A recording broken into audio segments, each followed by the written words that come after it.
Hello everyone, आज हम चालू करने वाले हैं एक्सरसाइज 1.5।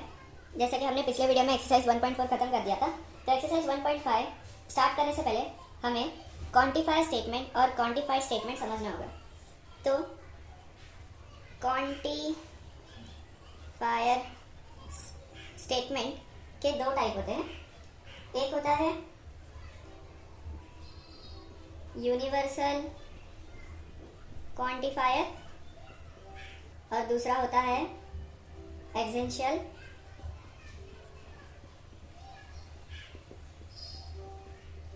क्वांटिफायर।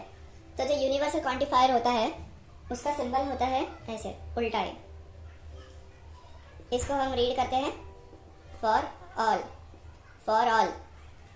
और इसे हम रीड करते हैं देयर एग्जिस्ट। अभी यूनिवर्सल क्वांटिफायर का मतलब होता है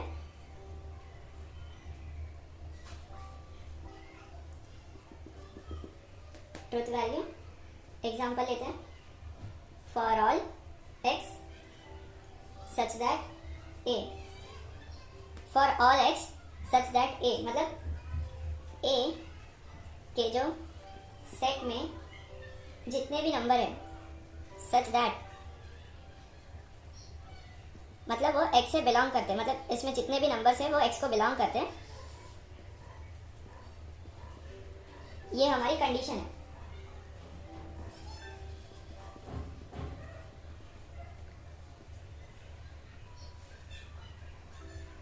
अगर ये जितने भी वैल्यूज है 1 + 2 3 होगा, 2 + 2 4 होगा, 3 + 2 5 होगा और 4 + 2 6 होगा। तो ये जितने भी वैल्यू है अगर इस कंडीशन को सेटिस्फाई करते हैं तो इसका ट्रूथ वैल्यू t होगा, अदरवाइज f होगा। अभी ये सारे कंडीशन सेटिस्फाई तो कर रहे थे, पर यहाँ पर इक्वल टू का साइन है इसलिए ये गलत है। एक स्टेटमेंट लिखते हैं, if all value of x must B satisfied the given condition, truth value will be t, otherwise f।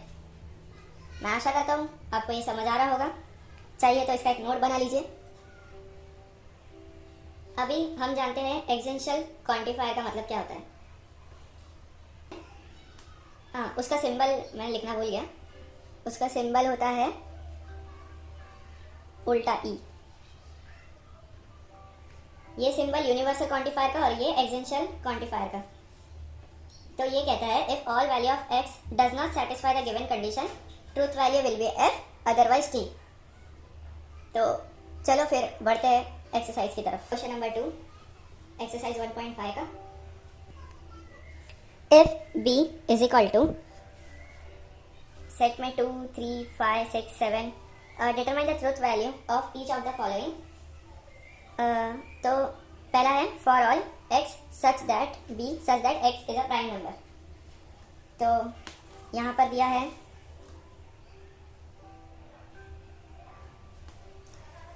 b is equal to 2 3 5 6 7। तो क्वेश्चन में है for all x is such that b that x is a prime number.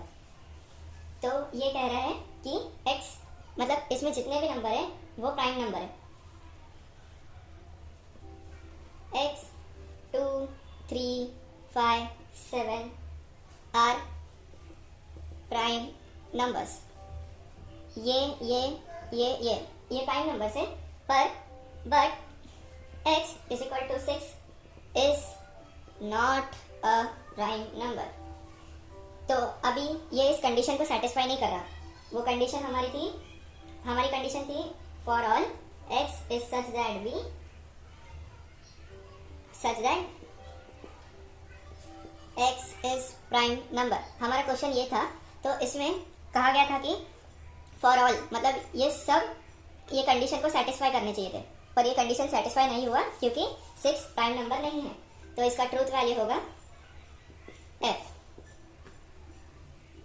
चलो बढ़ते हैं दूसरे question की तरफ। There exist n belongs to b such that n plus 6 is smaller than 12 is greater than 12। तो हमारा इक्वेशन है n plus 6 is greater than 12। तो अभी हम b के सब नंबर्स को डाल के देखेंगे, क्योंकि हमारा कंडीशन है, कहाँ गया, हाँ, there exist natural number belongs to b, natural number belongs to sorry natural number नहीं, n number belongs to b। तो सब में प्लस करके देखेंगे तो 6 प्लस 2 होगा 8, 3 प्लस 6 होगा 9, 5 प्लस 6 होगा 11, 6 प्लस 6 होगा 12 और 7 प्लस होगा 13। तो ये ही एक जो है 7 का वो करेक्ट है। तो हम इसको अभी स्टेटमेंट में लिखेंगे n is equal to 2, 3, 5, 6 is not satisfied n plus 6 greater than 12, n is equal to 7 is satisfied, तो n plus satisfied n plus 6 greater than 12, तो ट्रूथ वैल्यू होगा हमारा t। ये सिंबल दिया था देयर एग्जिस्ट का। तो देयर एग्जिस्ट का डेफिनेशन कहता है कि if all value of x does not satisfy the condition is false otherwise true. तो यहाँ पर ऑल वैल्यूज तो नहीं, पर एक कंडीशन सेटिस्फाई करा था, इसलिए इसका जवाब ट्रू आया और हमें वापस देयर एग्जिस्ट का साइन मिला, तो ई। तो अभी हम ये सारी कंडीशन डाल के देखेंगे तो ये होगा 4 प्लस 2, तो ये कंडीशन गलत है। तो अगर 2 ही नहीं आ रहा तो बाकी नंबर्स भी आएंगे तो ये नंबर बड़ा ही होगा 6 से। तो हम स्टेटमेंट ऐसा लिख सकते हैं, इसका सिंबल ऐसा नहीं है दैट एक्सिस का, इसका सिंबल उल्टा ही है, मैंने गलती से लिख दिया था। तो हम सिंपली लिख देंगे n इज इक्वल टू 2, 3, 5, 6, 7, ये सब is not satisfied 2n plus 2 lesser than 4। तो इसका ट्रूथ वैल्यू होगा फॉल्स, क्योंकि ये कोई भी कंडीशन को सेटिस्फाई नहीं कर रहा है। तो अब बढ़ते हैं चौथे क्वेश्चन की तरफ। चौथा क्वेश्चन दिया है for all y belongs to b such that y square is negative. For all symbol पे ध्यान देना, इस सिंबल का मतलब होता है if all value of x must be satisfy the condition truth value is equal to true otherwise false. y belongs to b such that y square is negative। तो इसे सॉल्व करने की ज़रूरत नहीं है, क्योंकि हर एक नंबर का स्क्वायर, कोई भी अगर माइनस नंबर का भी नेगेटिव नंबर का भी स्क्वायर करें तो आंसर हमेशा पॉजिटिव आता है। तो सिंपल से हम लिख सकते हैं square of every number is positive, तो ट्रूथ वैल्यू फॉल्स होगा, क्योंकि इसमें फॉर ऑल बोला है और इसमें सारी कंडीशन सेटिस्फाई होनी चाहिए और ये कंडीशन सेटिस्फाई नहीं हुआ, इसलिए ये एफ। मैं बार बार टी और एफ को ट्रू फॉल्स बोल दिया करूँगा, पर वो चीज़ें गलत है, हमें उसे सिर्फ टी और एफ से डिनोट करना चाहिए। तो अभी बढ़ते हैं फिफ्थ से, फिफ्थ वाला लास्ट क्या है, for all y belongs to b such that y minus y belongs to natural number. तो इसमें जितने भी नंबर्स हैं वो सब नेचुरल नंबर को डिनोट करते हैं। जैसे अभी मैं जो इक्वेशन दिया है वो लिख देता हूँ, y minus y belongs to natural number.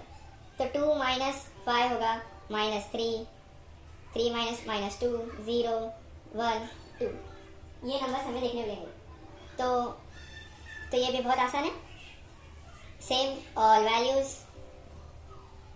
Of y do not satisfy the given statement, तो ट्रूथ वैल्यू हमारा होगा वापस फॉल्स, क्योंकि ये सेटिस्फाई नहीं कर पाया। एक्सरसाइज 1.5 के फर्स्ट क्वेश्चन को सॉल्व करने के लिए क्वांटिफाइड स्टेटमेंट सीखना होगा।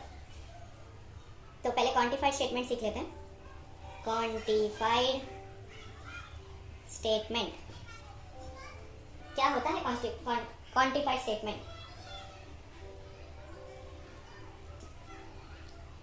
तो ओपन स्टेटमेंट को हम स्टेटमेंट में बदलेंगे क्वांटिफायर्स के सिंबल, जैसे ये वाला सिंबल और ये वाला सिंबल, ये यूज़ करके हम उसे कन्वर्ट करेंगे। तो जिसको डेफिनेशन लिखना है वो लिख ले। तो 1 है, use quantifiers to convert each of the following open sentences defined on n into a true statement. तो हमारा पहला जो सवाल है, x square plus 3x minus 10 is equal to 0, use quantifiers to convert each of the following open sentences defined on n into true statement. तो अभी हमें उसे सिंपल फॉर्म में लिखना है। तो हम आसानी से लिख सकते हैं, there exist x belongs to n such that x square plus 3x, वही क्वेश्चन पूरा कॉपी, बस इतना सही है और कुछ नहीं है इसमें। और हमें हमेशा इक्वेशन को देख के उस हिसाब से हमें अपने सिंबल्स डालने चाहिए। अभी हर एक कंडीशन सेटिस्फाई नहीं कर सकता था, इसलिए मैंने देयर एग्जिस्ट का सिंबल डाल दिया। मैं आशा करता हूँ ये आपको समझ आ गया होगा। तो अभी हम इसके सारे सम्स तो नहीं करेंगे, जैसे कि चलो और एक सम देखें,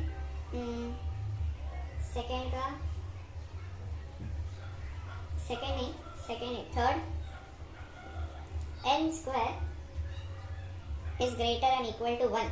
तो अभी यहाँ पर कोई भी कह सकता है कि अगर यहाँ पर 1 भी हो तो भी ये स्टेटमेंट सही है, कोई भी नंबर हो यहाँ पर तो ये स्टेटमेंट सही ही होगा। तो फिर इसका जवाब, इसका सिंबल हम रखेंगे फॉर ऑल और लिखेंगे n belongs to capital N, x नहीं लिखेंगे, यहाँ पर x था करके हमने x लिखा था, हम यहाँ पर n लिखेंगे सच दैट, पूरा क्वेश्चन कॉपी कर देंगे। ऐसे ही हम फिफ्थ सम देखें। तो फिफ्थ सम में दिया है y प्लस 4 ग्रेटर देन 6। तो हर नंबर तो 6 से ग्रेटर नहीं होगा, अगर हम 1 रखें तो ये 5 होगा, तो ये कंडीशन सेटिस्फाई नहीं करेगा। तो इसलिए हम वापस दैट एग्जिस्ट का सिंबल डालेंगे और लिखेंगे capital Y belongs to capital N such that, वही क्वेश्चन कॉपी। तो इसे ऐसे ही सॉल्व करना है, इसमें कुछ डिफिकल्ट नहीं है, 1.5 बहुत ईजी है। अगर कुछ डाउट्स हो तो कमेंट्स में पूछ लीजिए।